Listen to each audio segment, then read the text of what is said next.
来讲许热时啊，囡仔参加营队活动是袂少。但即马高雄这边也有学校举办讲台语的营队，这毋若教学生囡仔亲手做一本有声册，佮带规定囡仔去柑仔店买米练讲台语。营队的老师讲用生活中的经验来教，就是望幼囡仔会当尽量加讲加学。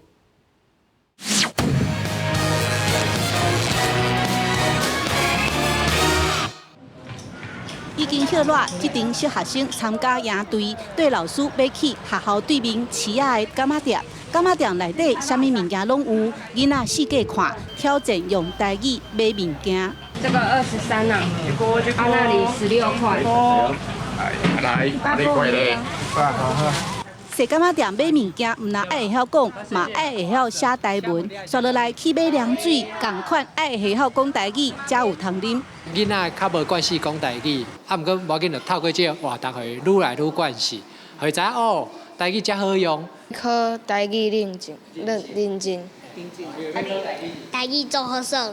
高雄市林州国小今年头一摆举办2天的台语营队，老师用轻松的方式教台语，有食阁有掠，囡仔拢感觉真好耍。另外一间学校光华国中嘛有2礼拜的台语营队。 学生先练习发音，刷落来分组上台用声音搬戏，因为因爱录家己的有声册。每一个钟头举本机对人的一款比赛，后来变成各钟头来人赛。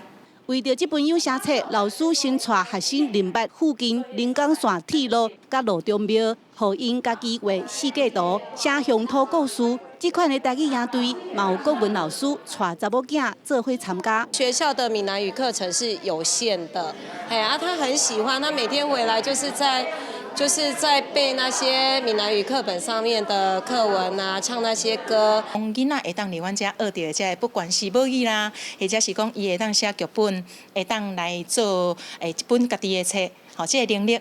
未来会当扎转去。不管台语有练转无，学生练习搁练习，大声念出家己写的故事。最后老师搁会拍影片，这么特别的有声册，应该是因今年许热上好的纪念。记者陈家军、赖维做高雄报道。